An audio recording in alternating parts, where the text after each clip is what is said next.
Hello everyone, and thank you so much for joining us today to discuss the role of tax reform in a green recovery from COVID-19.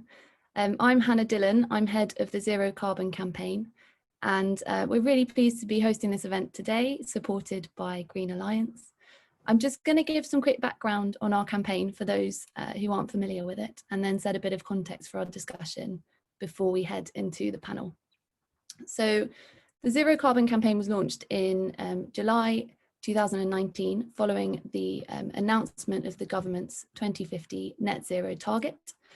And broadly, we advocate for policy solutions to try and deliver that target, but we have taken a specific focus on the current green tax landscape and how that might be revised in order to better support the UK's transition to net zero.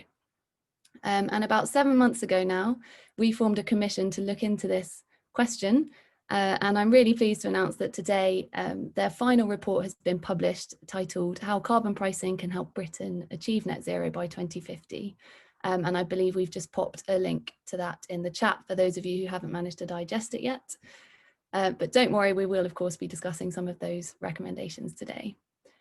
Just quickly to mention a few other reports that have come out recently, which I think helps set a really interesting context for our discussion today. So a few weeks ago from the Institute for Government, talking about the sort of governance gap that exists between our 2050 target and the policy roadmap to deliver that target, with some really interesting suggestions on the importance of driving cross-government collaboration in trying to achieve the target that we've set ourselves.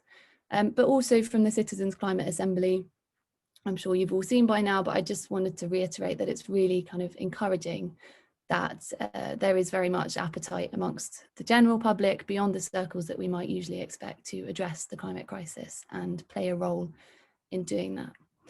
And then just quickly looking forwards to the comprehensive spending review and the autumn budget. Clearly there's quite a lot that both of these things have to do. I just wanted to note that the spending review is actually still open for suggestions and submissions. It closes this Thursday, so if you haven't yet put your thoughts forwards, please do so. And then with the budget too, there's a huge amount that we need to do here. You know, we need to set the framework for the green recovery that we have all been promised.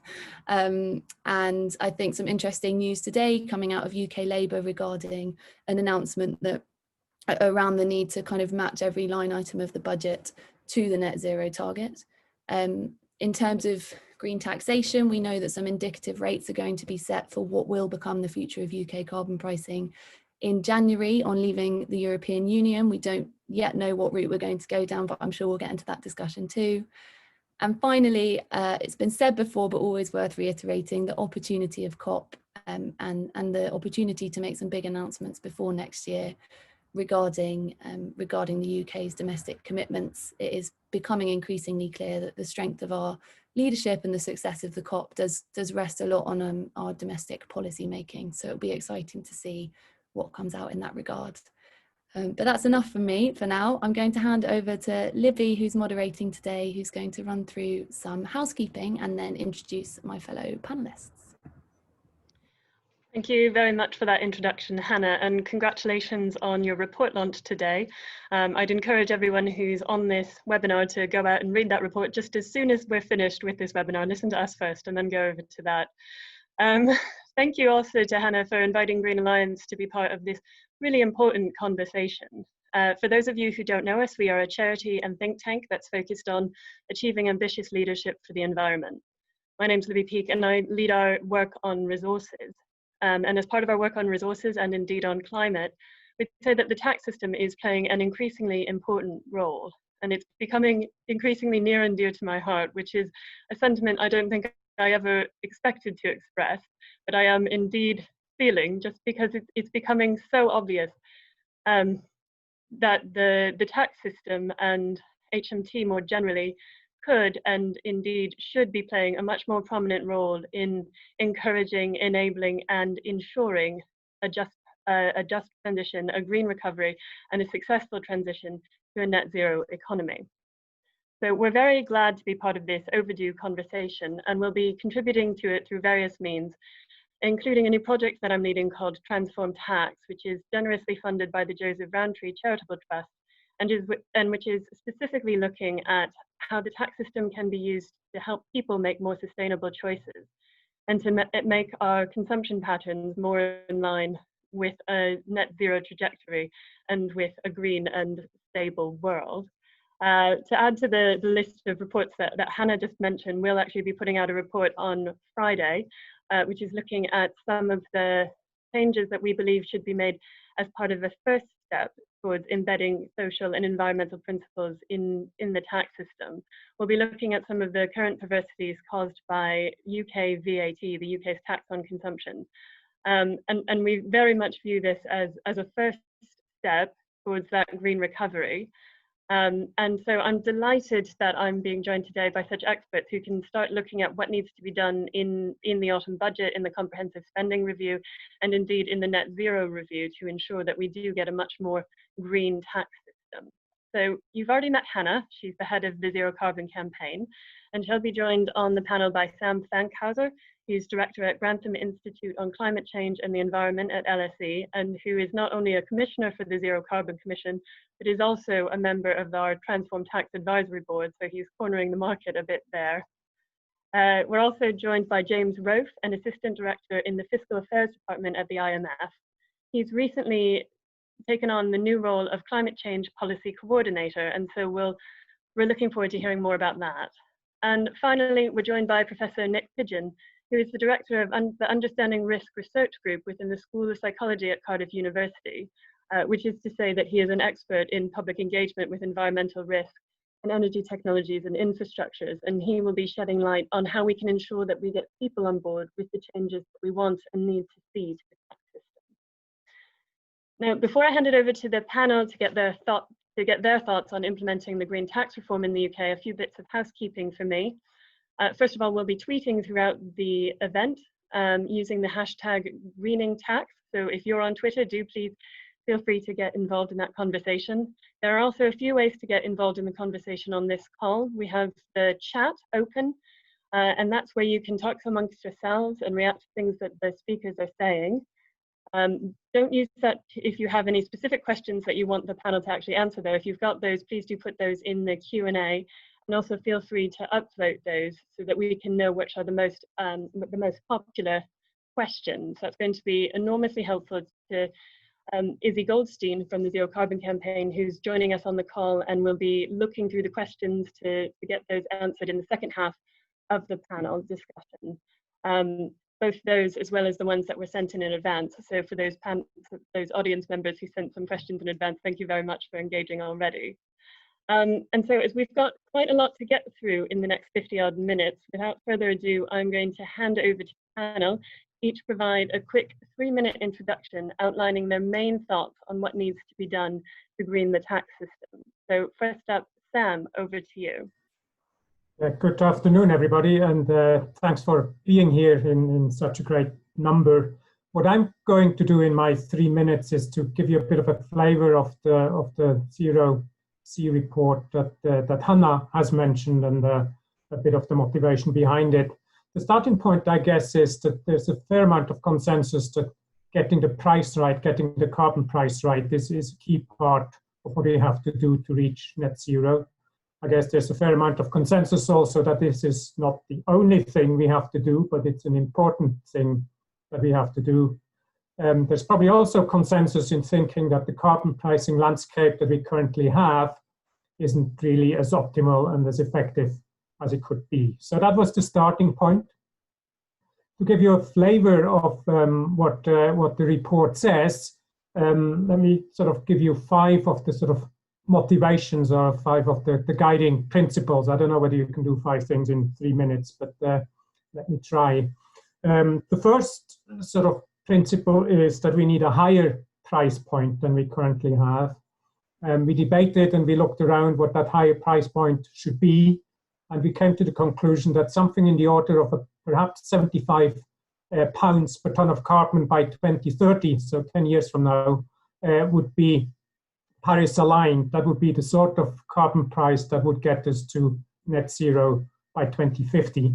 That is derived both from looking at UK evidence, but it's also derived from looking at international evidence. There's a a high-profile commission with Joe Stiglitz, Nick Stern, and other eminent people in it that came out in that sort of range. So that's the first sort of guiding principle. We need a carbon price in that sort of order of £75 a tonne in 10 years from now. A second motivation or guiding principle is that we need much more broader coverage than we currently have. At the moment, carbon is priced, but there's a lot of areas or emissions that are not priced or not priced sufficiently. So what we are looking for is a much broader, much uniform, much more consistent carbon price. In particular, there are some sectors where carbon pricing is all but non-existent. I'm thinking of agriculture, for example. I'm thinking of buildings. But there's also areas where the price signal is probably a bit too diffuse. Incidentally, the reason that this principle that we need broader coverage is why we are more interested and why we are advocating a tax rather than a carbon trading system. Because one feature where a tax has an edge over trading is that it's much easier for a larger group of people, SMEs, households. They all know how to pay tax. They don't necessarily know how one does carbon trading. And that's why tax has probably an edge over trading, because it allows us to reach that broader coverage. The third thing we want to achieve is to clean up the current mess and the current inconsistencies. But at the same time, we want to go with the grain of what's happening in each sector. So we do not want to reinvent the wheel. We want to leverage the various instruments that are already there, but make them more sort of aligned and more carbon consistent. Just to give you a bit of a sense of what I mean by that, you can, for example, look at surface transport, where we have fuel duty, which is already quite high. It's not a carbon tax, it's much broader motivated tax, environmental and fiscal, but it does the trick in carbon terms. So we don't need another carbon tax, is our argument. What we do need is the fuel duty to perhaps go up with inflation to keep the signal in play. Similarly, in aviation, there's the air passenger duty, which again isn't a carbon tax, and it is not consistent in terms of the carbon signal between business class and economy, between long haul and short haul. But it's quite easy probably to make that instrument consistent. So again, you can build on the instrument you already have. Another example on that point of going with the grain is you start by correcting some of the distortions that you have, the policy distortions that are easy to get rid of. Some of the examples there is the red diesel subsidy and the sort of the maritime fuel, the pricing or the taxation of maritime fuels. So that's point number 3, clean up the mess, but go with the grain of what's happening in the sectors. Principle number 4 is we need to make the whole carbon tax system fair and acceptable to the public. And that has 2 dimensions to it. One is it means you have to have certain safeguards because taxation brings out some of the implications of carbon policy, makes them more transparent and more obvious. So in the case of industry, for example, we advocate the border carbon adjustment to safeguard us against some of the competitiveness effects that might otherwise happen. I personally think they're often exaggerated, but it is a concern. So we think a border carbon adjustment might be one way of doing that. Fuel poverty obviously is a big concern, and that one actually is real. So we need to do something about that. There are also areas like aviation and shipping where you want an international solution to avoid some of those concerns. So safeguarding is point 1. Then the use of revenues is another way in which you can make the tax system fairer and more publicly acceptable. We estimate that the tax as we propose it would raise something like £27 billion by 2030. £27 billion is a lot of money, and yet it is not. It is about 1/10 of what we raise. People from the Treasury and the audience will know that. It's about 1/10 of the money that we raise through income tax, for example. So it's sizable, but not all that big. So we have to be careful that we only spend it once. and not several times over, as this tends to happen. But there are options in which you can do that to make the system fairer and more efficient. You can redistribute some of that revenue to the poorest households, the lowest 3 deciles, for example, and or you can use it also for green investment. So there are ways of using the revenue to make the system fairer and more acceptable. My 5th point, and I know I'm going in overtime, is we need institutional safeguards to make the system credible and long-term predictable so that people, investors can put money against it. And we have some ideas of the governance systems that should be put in place. One aspect of it is that we suggest we might want to have an additional subcommittee in the Committee on Climate Change that looks after the fiscal probity of the tax system. Much more I could say, much more in the report, so have a look at it, but let me stop here. Thanks very much, Sam. So I'm sure that you're probably more painfully aware of this than anyone else on the call, but economists have long agreed that it's important to get carbon pricing right, and that's key to achieving decarbonisation. But it seems as though not enough or not much progress has been made yet. So just before we go on to the next speakers, I wondered if you could shed a bit of light on what's been holding it up and why now is an appropriate time for reform. Yeah, what's been holding it up is the word tax. It is very difficult to raise those sorts of levies. That's notwithstanding the fact that those are pollution taxes. You know, they're there to make the polluter pays, to make the polluter pay, which is something that a lot of the audience, a lot of people actually agree with. But they still have the suspicion that the government actually doesn't mean the pollution bit, but they do mean the tax bit. So that's part of the reason. Why is now a good time? A couple of reasons. One is the as we will hear later, there is a sort of more public acceptance. Now might be the time where the public is actually willing to take on some of those measures if they can be convinced that they lead to zero carbon emissions by 2050. So that's one reason. Another reason is Brexit, as one almost always has to mention these days. But because of Brexit, the carbon pricing scheme that we have, the main one that we have, the EU emissions trading scheme, has to be replaced by something else. So we are having the debate as to what replaces what we currently have. And then finally, and probably most importantly, we have a new net zero target by 2050, which is about the 1-year-old target. And if we are serious about it, we have to be serious about the instruments that we deploy to meet that target. And those 3 things come together at the moment, which is why all those reports are floating around. Okay, great. Thank you very much. So hopefully we'll be getting somewhere soon. We're hoping that we'll be getting somewhere on the international scene as well. And so to that end, I'm going to hand over to James Rolfe, who can reflect, or Ralph, I'm very sorry. Who can reflect on the international and the UK scene and what needs to be done to green the tax system there. It's Rolfe. It's what we used to call an Anglo-Saxon 4-letter word. Thanks very much. It's great to be invited and to talk to you this is quite a new role that I have actually in the fund of coordinating fiscal policies on climate change, and that reflects what Libby was saying at the beginning, how important fiscal policies, tax policies, and so on are. And we're in the fund, we're in the process now of expanding a lot our expertise, both our expertise and our work. I think you're going to be seeing a lot more from the fund on climate in the coming months and years. I think that's already happening with our managing director, Kristalina Georgieva. I'm sure you've seen lots of her presence in the media and so on, accentuating how much we're going to be doing. So some of us are in the capacity of trying to deliver on all of this. So that's my new role.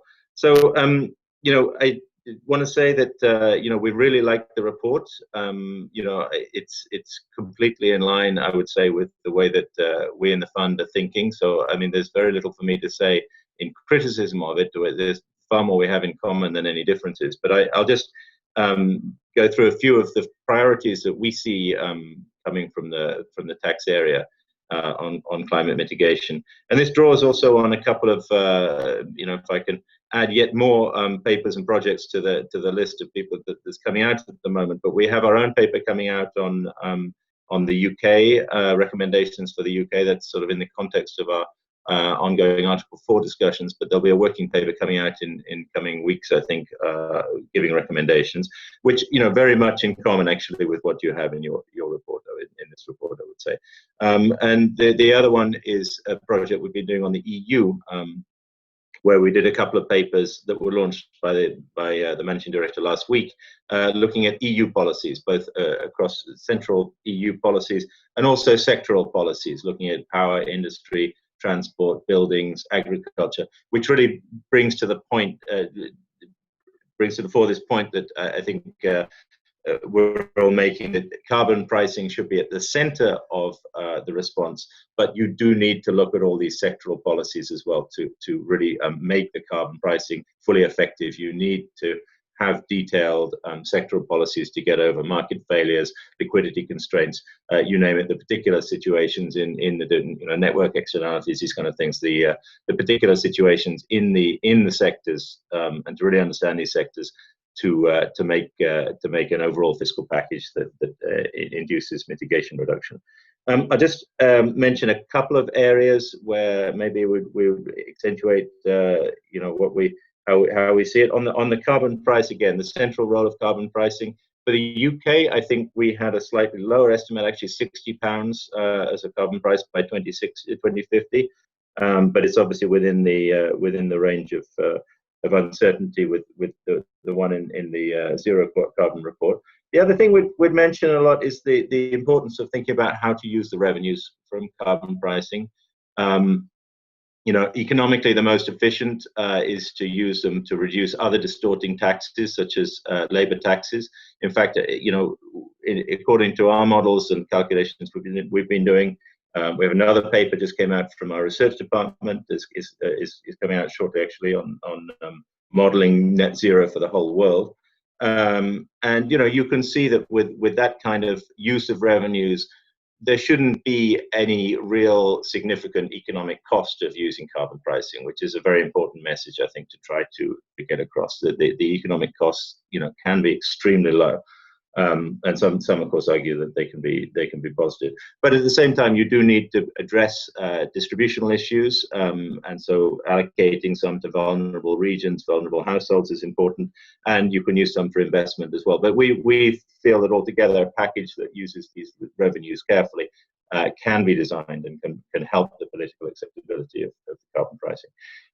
We talk about carbon pricing, carbon tax versus ETS schemes. I think, along with what Sam said, we strongly believe that carbon taxes are better. Other factors in there would include the certainty of the price signal, and the fact that with a trading scheme, if you do extra measures like regulations, you then need to offset them with the trading scheme, or you get this effect that you don't get the full effectiveness of measures, whereas a carbon price, everything is more additional, so it is more effective. We would like to see carbon prices used in coordination across countries. So we have a proposal for a carbon price floor that would supplement the Paris discussions and reinforce them, so that a small group of major emitting countries could agree on a carbon price floor proposal, which would then, as I say, this would equalize carbon prices, or they would have to agree on carbon prices across countries.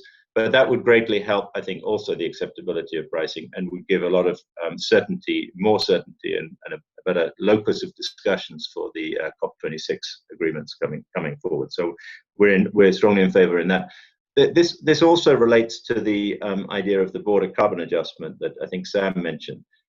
We regard the best outcome as not needing a border carbon adjustment, because you'd have carbon pricing across all countries or across trading partners. If you don't have that, and you have large discrepancies between carbon prices in countries, then a border carbon adjustment may be the efficient mechanism. But the best of all would be a carbon price floor agreed across countries. So I've probably used more of my time, so I better stop here. But as you can see, we're very engaged in this idea, and on taxation as being the central element here, and we very much agree with the recommendations in the report. Thanks.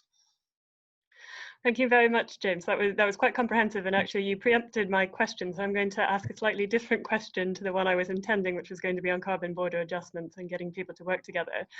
I suppose a related point is that all countries around the world are looking to implement a green recovery, and it's not exactly clear how they're intending to use the fiscal system to do that. Obviously, something to do with carbon pricing could be useful, but what else do you think could be used by countries, and preferably in a way that supports each other, to bring about a green recovery? So I think that, carbon pricing is important. I think there's a resistance to sort of slap new taxes on the economy in the middle of a recession. But, when thinking about the green recovery and what you should do now on carbon pricing, I think the important thing is to lay out a schedule in advance. You don't have to raise carbon prices a lot immediately. But if you lay out the schedule going forward, then that's going to influence investment already, investment decisions now. So that is a central part of it. You've also got on the sort of pricing side the fact that fuel prices, international commodity prices, are very low now, so that gives you some incentive to, possibility perhaps to introduce fuel prices or get rid of fuel subsidies, which are still very prevalent across lots of countries in the world. But beyond that, the countries are now have been engaging a lot in bailouts of industries that are affected. We've actually been looking at that and trying to track, which of those are green, which are polluting, and pretty small amounts are green so far. But there is obviously the opportunity to push those bailouts towards green activities, and also to put conditionality, if you're doing an airline bailout or something like that, put conditionality on it to make it more green. So that's another area. And finally, I'd say that countries are thinking about investment plans, bringing forward investment in order to boost the economy, and that investment needs to be thought of in terms of what's going to put us back into a more sustainable future. These investments could be very large investments that countries are considering, and now is the time to implement green investments and really influence how the economy goes looking forward. As far as international goes, I mean, the fund is certainly putting this advice out to everybody. We're also very engaged with the Coalition of Finance Ministers for Climate Action, which is a good forum for discussions of this type, because it's these finance ministries that really matter when it comes to taxes, investment policy, and so on. It's important that the finance ministries are involved. Okay, thank you very much. And in addition to needing all countries to act, we do also need support from all people, or as many people as possible. And so to that end, I'd like to invite Professor Nick Pidgeon to reflect on people's role in ensuring that the tax system is acceptable for a green recovery. Yeah, thank you very much, Libby. And I'd just like to start and to say really thank you both to Zero Carbon and Sam and the report authors for what's a really comprehensive piece of work, which will stand the test of time, I'm sure. And it makes this strong case for carbon pricing as a part of a green recovery. Now, Sam mentioned this, and he's correct. And it's good actually to see economists saying this, that the report also makes the key observation that any such change will require, or changes will require, at least some degree of public consent. So that has to be factored in from the start. It's interesting, even before the arrival of the pandemic, we'd reached, some people have talked about peak climate awareness, but a significant moment in the UK public's attitudes to climate change. So in late 2019, we saw the lowest levels of climate skepticism across the UK, increasing levels of worry compared to 3 or 4 years previously, and I believe we're seeing the impacts now on a measure that has changed quite radically since we started asking it in 2010.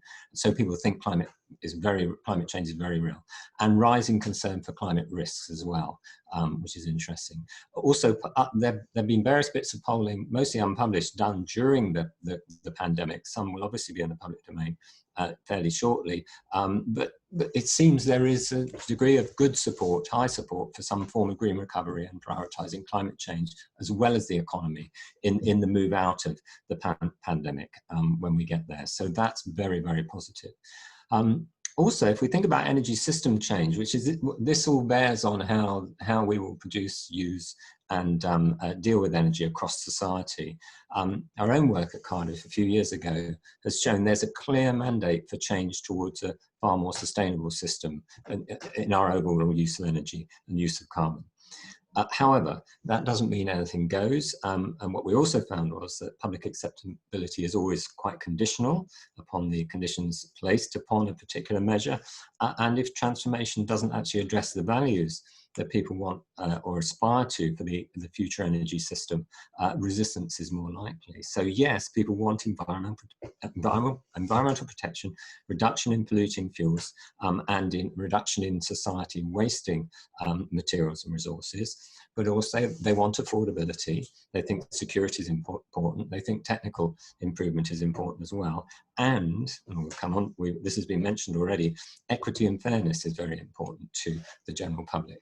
In fact, it's a key precondition, I think I would say, particularly in relation to two aspects. First, as we mentioned already, vulnerable groups in society, but secondly, avoiding what you could call it excessive exploitation by those with existing financial power in the system. So, you know, who is going to benefit from this, who already has financial power? And if that was done excessively, then people would not buy into a system that allowed that.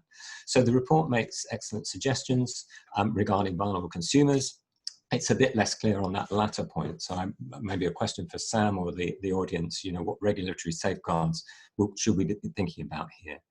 Also, there's interesting sociological work on energy vulnerability, and that's shown both it's spatially distributed, that's fairly straightforward, but also it's a dynamic state. So people's lives mean they fall in and out of energy poverty.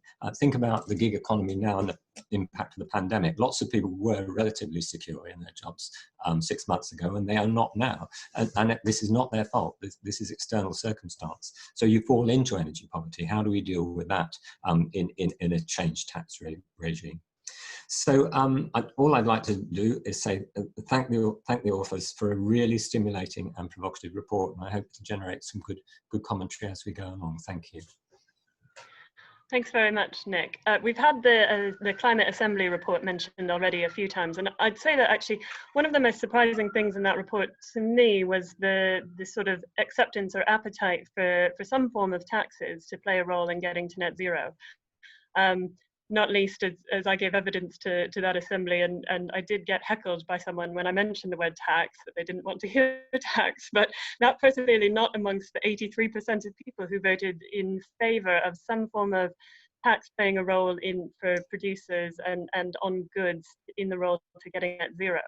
So given that sort of surprising outcome and this increasing conversation that we're a part of, should politicians see this as the optimal moment for bold policy change because people are getting more on board with the ideas? Yeah, thanks. Yeah, I mean, the Assembly, I think you have to think of it as a moment to sort of reinforce a lot of what's come already, and also as a moment to move on. So in a way, the simple answer to that is yes, it's valuable. I suppose some of the findings are not entirely surprising. Many of the conclusions would be supported by recent research, both here and in Europe and the US. And that's actually quite a good thing because it means the report and the Assembly is sort of a mandate for politicians, but also you can say, well, other research triangulates around that. And therefore this was not a one-off that is just down to the particular 100 or so people who took part. I would say there were a few gaps in the report. I think around greenhouse gas removal, and a land use change. And there's already a question in the chat about how much greenhouse gas removal will cost. Well, if you're just doing it via planting trees, that's fine, but that's probably not very expensive. It's much more expensive to do it via more technical means that have yet to be really properly developed, using carbon capture and storage or etc. So that, and maybe some of the trade-offs there were not fully raised in that. And on the tax side, it's interesting. I mean, our own work shows, depends how you do the tax. I know there was a lot of, there was an issue around frequent flyers, and people thought, well, if you're doing too much flying, that would fit quite well with a narrative, the overall value of not wasting in society. That's seen as a wasteful activity. And certainly a shift from VAT onto more green products, I think that you get very strong support for that, and we've seen evidence for that. So people want to see greener products. more affordable than they currently perceive they are. However, I think carbon allowances is more difficult if you start to bring that in at the personal level for everybody across society, because there is a question about it challenges people's autonomy and agency, and so the exact nature of how the tax change is put into place, I think, would be absolutely critical.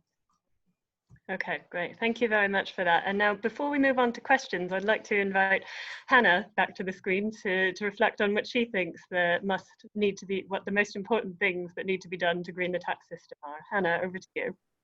Thank you, Livy, and thanks everyone else. Very much enjoying listening to this discussion. Just a quick shout out, because I don't think that annexes get enough attention, but we have included some annexes alongside our report, one of which does actually relate to some polling that we conducted during coronavirus, just Nick's point, which is really interesting and does reflect what Nick was saying about there being appetite, but particularly tying this to the point about fairness. So we find support for pollution taxes amongst the public, but that support increases when this is seen as part of a kind of system-wide decarbonisation effort in which everyone is playing a fair role. And I think that links nicely to the point Sam mentioned around implementing the polluter pays principle. And one of the more difficult conversations that we need to have is to recognise that we are actually all polluters, and absolutely we need to encourage the biggest polluters to pay their role, to pay for the role they're playing in exacerbating global warming. But we also need to find a way to encourage deep decarbonisation across the economy in which we all play our part. And I think to some extent the government certainly recognised this at the launch of the Citizens Assembly report, which we've all been talking about. The Secretary of State for Business, Energy and Industrial Strategy shared a quite striking statistic that is 62% of the decarbonisation required to get to net zero involves a role from consumers. And I think that's really right that we do start highlighting that and having this conversation. But it doesn't take away responsibility that the government has to kind of put the parameters in place that can guide and support consumers in that transition in a way that prioritises things like green job creation, lowers the cost barriers to low carbon living, which is a really important point that we need to address. And also, as we've all talked about, doesn't put too many costs on those who can least afford them. And just going back quickly to the annexes, because I think it's interesting. One of them that we've provided looks into lessons we can learn from other countries and where carbon pricing has gone right and also where it's gone very wrong. Sam's point about the word tax being toxic is definitely made very clear in what happened in Australia when the emissions system that they had in place wasn't sort of explicitly labelled as a tax, and so it made it very easy for the opposition campaign to have their Axe the Tax campaign, which made it look like something was trying to be hidden, and there wasn't a sort of honest conversation there, and that led to it falling apart quite quickly. But another example we've looked at, which I think is interesting, is the Gilets jaunes protests in France, where some kind of changes around the carbon tax meant that essentially people living in rural areas were being forced to kind of pay even higher diesel consumption costs, but they didn't have anything else that they could switch to, so it just felt like a really unfair cost imposition. And I know Sam mentioned that we're not suggesting piling more costs onto fuel duty, but what I think the commissioners have rightly highlighted is actually, and looking at our polling too, the barriers to electric vehicle uptake are based around a perception of too much cost, which actually over a lifetime we know isn't true. But what can we do to kind of engage more with the public in that discussion and provide better financing options, but also solving the perception and reality of infrastructure charging issues. And it's interesting to, what I like about this report is that it is very pragmatic in that sense. If not, it would be lovely and neat for us to put a carbon price across everything at the same time, but actually perhaps it's more realistic to think a bit differently there. And finally, just to reflect on the kind of current UK situation, I'm not going to get too technical, but the situation, for those who don't know, is that in January, on leaving the European Union, we'll either have a carbon emissions tax, for which the Treasury are currently running a consultation, or a UK emissions trading system, which is based around the system that we're currently involved in with the European Union. And I think the intent in the long term is to try and link to that system. I just want to reflect that I think, whilst totally understandable, the priority of both of those proposals appears to be continuity. And as I say, that's completely understandable, but what we're trying to do is start more of a conversation, less about continuity and more about the importance of using these systems to align to our net zero target. Because continuity isn't going to drive the decarbonisation that we need. And it's also not necessarily going to lead to the successful COP that we really do need to host, as in we're hosting it anyway, but we need for it to be successful. And going back to the polling, coronavirus polling, a rare treat, just to say we found that 77% of those who we surveyed view now as an opportunity to reshape the way our society works. And I think that just underlines the discussion that we're having, that there is a public mandate to act. And the autumn budget is the sort of the first line in the stand to see if we're going to be responding to that mandate with raised ambition. So I'm looking forward to seeing what comes out there. Thanks very much, Hannah, and as am I, and I'm hoping it's ambitious, but I'd say we're always wary that it might not be as ambitious as we'd like it to be, because there are challenges that the government sees or faces or believes are in place. And when it comes to what we're talking about today, they might say, for instance, that carbon tax is regressive, that carbon pricing doesn't work, or things like that. That's not me saying that, that's me sort of chucking out some devil's advocate thinking. In terms of overcoming those sorts of articles of opposition, what do you think are the most important steps? Yeah, don't worry, happy to hear devil's advocate arguments. We've obviously been thinking about those a lot too. So on the one side, I'll pick up on something that Sam said earlier. We recognise that governance is really key around these proposals. One of the limitations we've seen with regards to tax over trade is it's easier to legislate for an emissions sort of cap under a trading scheme than it is to legislate for a long-term price trajectory. And we've seen with carbon pricing in the UK in the past as well, prices being frozen for various different reasons. Of course, we can never guarantee a price trajectory, but what we can do is try and kind of ensure that those prices are only changed if there's a kind of emissions-based or scientific reason to be doing that. And also, I think, as is mentioned a few times, giving as much foresight as possible as what prices are going to be coming in, because that gives people the opportunity to adapt. And that's really what we need. We held a series of evidence sessions throughout the process of this commission. And what we heard loud and clear is that there's a willingness to change, but we really need kind of long-term parameters in place to help enable that. And secondly, just to pick up on this public mandate to act, I think for plenty of very good reasons, carbon pricing, has been a bit of a niche policy interest, should we say, apologies Sam, but not necessarily something that the public engage with. And actually the more that we can make this something that people understand and bring it into kind of the really brilliant discussions that are going on about climate policy, I think the more people will engage with it. And I hope that what we found and what others found for this public appetite will give the confidence that actually, this isn't going to become an election disaster position. This is something that's really exciting to explore and could actually be celebrated as a really brave piece of policy making. Okay, thank you very much. And thank you to all of the panelists for such a fascinating discussion so far. We've covered a lot of ground and we've been terrible at keeping to time. So just before we move on to questions, I'll just beg the panelists to be concise in their responses, because you've been so thorough in your initial statements. And so at this point, I'd like to invite Izzy onto the call to let us know what the most important questions people are asking are. Hi Libby, thanks so much. And thank you so much as well to everyone who submitted questions today, either in advance or in the Q&A box. We've had some really brilliant questions spanning the whole breadth of the topics that our panelists have discussed, from how tax can be used as an incentive for climate conscious behaviour change, to the case for reforming tax so that it more efficiently penalises social and environmental harms. And I think this latter topic is a great place to start. And we've got a question that straddles both of these discussion points. It was submitted in advance and asked the panel if they think we should focus our efforts on ending subsidies on coal, oil and other fossil fuels, as opposed to taxing them more heavily. I saw James unmute, so I assume he's keen to answer that question. I'll throw it to James first, and then if anyone else wants to signal to me, I'll bring you in.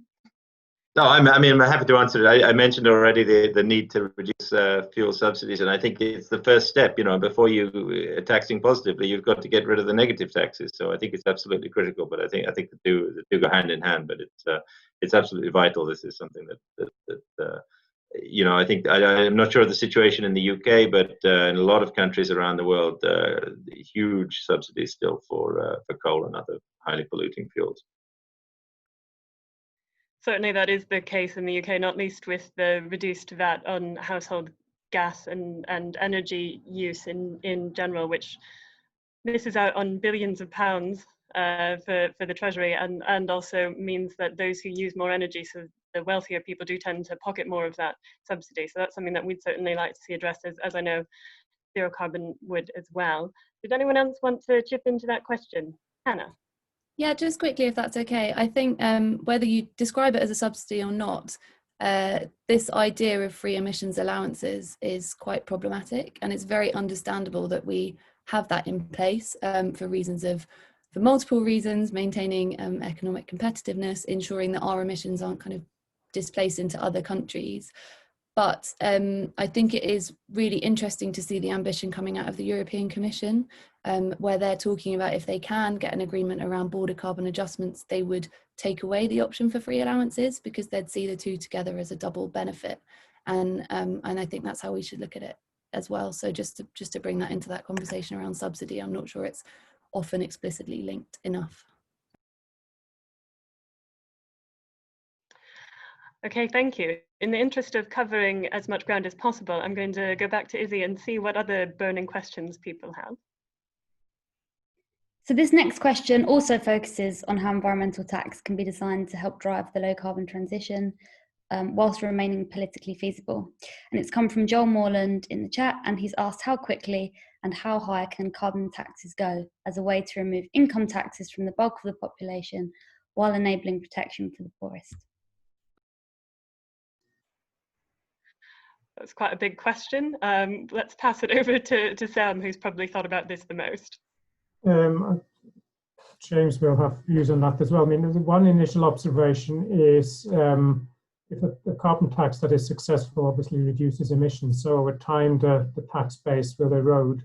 So we shouldn't sort of think of carbon tax revenues as a permanent feature of the fiscal landscape. Eventually they will disappear, but for the next 10 years or so, maybe even more, they're a sizable chunk, as we said, and so we can put them to good use, but we can't sort of build a permanent system, a permanent tax system around it, because otherwise we have to keep our emissions to do that. Right, and we definitely don't want to see that. James, what have you got something to add to that then? No, I mean, I agree, but I think it's a lot, you know, it's a way off before we're in that role. And I think somebody commented in the chat, I see somebody mentioning that seeing the receipts declining for this reason would be delightful. That's certainly true, because it is a way off, but it's something to think about in overall budget planning, I guess. But I just say that, you know, when you look at the increases, I mean, you know, we do a lot of work looking at the incidence of carbon taxes, and you know, the increases are not that high if you look at what will happen, certainly to road fuels, but particularly to electricity as well. It's really coal that, you know, gets a really large increase in percentage costs through carbon taxes, and I think it is manageable on a predictable, gradually rising schedule to have these taxes come in place without excessively costing people. And there are, you know, lots of ways to compensate people for you know, particularly vulnerable populations for the increasing schedule. So I think that's an important, you know, it's very important to sort of keep these numbers of £75 a tonne or whatever. It's very abstract, right? And when you think about the actual increases in costs that people face, I do think there's ways to present this in a more acceptable way. Okay, thank you very much. Izzy, I'm going to come back to you. What more do people want to know? So two of the most popular questions that we've had in the Q&A focus on the international landscape, and we've had a really interesting question about the different options available for accelerating the progress of global carbon pricing. And it comes from Mike Knight, and he's asked, if a key barrier to further carbon pricing is policymakers' fear that they may make respective economies uncompetitive, what, if anything, perhaps beyond border carbon adjustments, can be done about this? Okay, thanks very much. And I'd say I'm probably keen to also hear more about what the panel thinks about how the carbon border adjustment should work, because we said they're needed, they're clearly very important, but they're also clearly incredibly complicated. So if you could also address that in your responses, that would be really useful. Who wants to take it first? I don't mind going first. Go on. So one thing I'd say is just to link the question of border carbon adjustments back to COP. So I think one of the reflections of the last COP, COP25, is that unfortunately the narrative after the event was that it was viewed as a failure because we failed to reach any agreements around Article 6 of the Paris Agreement, which deals with carbon pricing, among other things. So whilst we don't necessarily expect that to be front and centre again because of the risk of it not working again, I think that's a really interesting forum in which we can try and think outside of border carbon adjustments, how we can drive greater carbon pricing ambition. Sorry, I'll keep it short because I can see others wanting to talk too. Thanks, Hannah. Sam, I saw you unmute. Yeah, on that, I mean, I'm sort of repeat what James said before. I mean, the first best system to avoid border tax adjustments is to have, you know, proper carbon regulation in every country that's sort of equivalent. Then we don't need the border tax adjustment. But it goes the other way around as well. Of course, the threat or the reality of a border tax adjustment probably helps countries to come off the fence and do impose carbon regulation. You know, sort of the idea that somebody taxes your emissions for you and keeps the revenue is going to concentrate the mind, and you may as well tax them yourself and have the revenue for yourself. So that's I think sort of the threat is a motivating factor. I like James's idea of having a sort of a coalition of leading countries that come on board with a common floor price between them. We had a lot of discussion or late-minute discussions in the Commission how realistic that was as part of COP26. We came to the conclusion it's probably something that happens sort of outside the formal negotiations, but it's still something that would be great to have, and maybe an organization like the IMF could sort of facilitate those sorts of discussions. How does a BCA work? Well, it is a complicated thing because you have to understand what is the embedded carbon in everything you import. And that is hard to do because you don't fully know whether the steel that you're importing or the steel in the car that you're importing comes from clean or dirty sources. So what probably would happen in reality is it's like a sort of a carbon adjusted consumption tax where you have fixed levels of assumed carbon content for certain goods, and you just charge those both on domestic and imported goods. But again, it is a complicated thing, and the beauty of it mostly is in the threat that it provides rather than in the task of having to do it. Okay, thank you. James, did you have something you quickly wanted to add? Just quickly, I mean, nothing really to add on what Sam said, just a few other points, because we are looking at this also, another report we're doing coming out later this autumn would be on this issue to try to sort of get to grips with the actual proposal, because the details are, the devil is really the details with this thing, you know, how you measure, as Sam says, how you measure the carbon, which industries do you cover? Is this across everything, or are we just thinking about big emitting items like steel and cement? You know, do you rebate the tax on exports?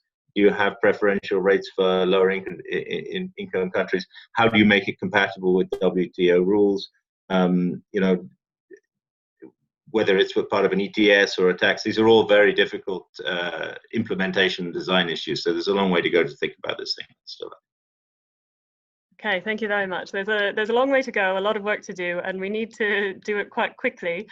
We've covered a lot of ground today, and I'm afraid we're nearly out of time. And so I'm going to ask all of the panelists over the next few minutes to sum up really quite quickly the most important thing that they'd like to see that we haven't yet covered, And we didn't actually get very many questions about behaviour change and bringing people along with us in the Q&A session. So I expect you might want to focus on that. And I'm going to start with Nick, who will be able to do that quite well, I'm sure. Nick. Yeah, okay, yeah, and I think the Citizens Assembly is really interesting, but I suppose the question is, how do you then roll that out into communities more widely? So that will involve the devolved administrations and regional government as well as national government to really have a bigger conversation about all of this across the nation. And that's always been a puzzle. You can do these one-offs, but how do you make it a much wider question? So that's one for all of us to think about. There was just an interesting comment in the chat about, you know, where would the benefits of any change in taxation go? And what would you spend some of the money on? And I think it's right to say that some people are less persuaded by the more globalization agenda that the Green movement quite rightly has had for many, many years, and want to see local benefits. So I think you've got to balance that with, you know, what it brings to Burnley or Wrexham. Some things will be fairly obvious. I think that green energy and community energy projects like that, I think you can make a really good case that that's generating local benefits. Others will be more difficult, like the energy system is just going to have to change as a whole. So sitting behind it is the whole network infrastructure, storage, stuff that, you know, has no connection to most people's everyday lives. How do you make the case for that? I'm not sure. That has to be done at a different level. And then the final point I will make, nobody's mentioned adaptation policy, but in other meetings I talk a lot about climate risk. With the other part of the Climate Change Committee, actually, the adaptation, what was the adaptation subcommittee? And they're deeply worried about rising emissions and rising temperatures and what that means for the UK. So maybe there's also a need to link this debate to the discussion about how we finance adaptation measures across the UK. And I know in some green circles that's not been popular, because the moment you talk about adaptation, it seems like we've given up on mitigation, and that's clearly not the case. We're going to have to go together, take both of those agendas forward, and I think this restructuring has to take that side of the coin into account as well. That's my comment. Okay, absolutely. I think that's spot on. As an environmentalist, I'd agree with you. I'm going to pass over to Sam now, who I'd like to invite to be even more concise than Nick was. Yeah, just to say, I think the time for this really has come for various reasons. One is we do seem to have more of a mandate, more of a sort of a social mandate to do it. Second, there's more and more countries thinking about it, which reduces the competitiveness worry. And thirdly, we start to understand how one might do it. We've learned a hell of a lot of how one structures it, how one recycles revenues, how one differentiates. It does mean sort of a deviation from fiscal 101 in some instances, and so the sort of the conventional fiscal wisdom may have to be abandoned to make sure we can do it. But I think the time for this has come. Okay, thank you very much. James, your one sentence. My one sentence, you know, I think it's not something that hasn't been discussed, but it is the central issue. You know, how to get carbon prices accepted and how to get it implemented. I think it's, you know, this is the issue. And I guess what I would say is, you know, tell people you've got to tax something, right? And it may as well be this. You know, this could, if you're can reduce other taxes and increase carbon pricing, put the taxes onto the externality, put the price onto the polluter, I think people can understand it, and I hope there's a way to build support. Okay, thank you very much. And on over to Hannah. I'll be really quick. Just to say, I just saw a comment in the chat about the phrase green taxes being oxymoronic, which is an excellent word. I think that's true. I know I'm hosting a discussion about green taxation, but it's got a lot of negative connotations, and we need to shift the conversation on if we want to engage the public more. And finally, just to say, we don't want this report to just float around in the ether. So if anyone does have views or thoughts or want to talk about how we came about our findings, please do get in touch, because we would love to hear what you think. Okay, thank you very much, Hannah, especially for being so concise. And thank you to everyone in the audience who's joined us for this discussion. If you want to point people to the webinar who weren't able to join it, it is going to be on the Zero Carbon website. So do please go there, do please email them, email us, stay part of the conversation. Before we go, I just want to thank all of the speakers for providing such excellent insights today, and to invite them to imagine a round of exuberant applause from all of the audience members for showing their expertise today.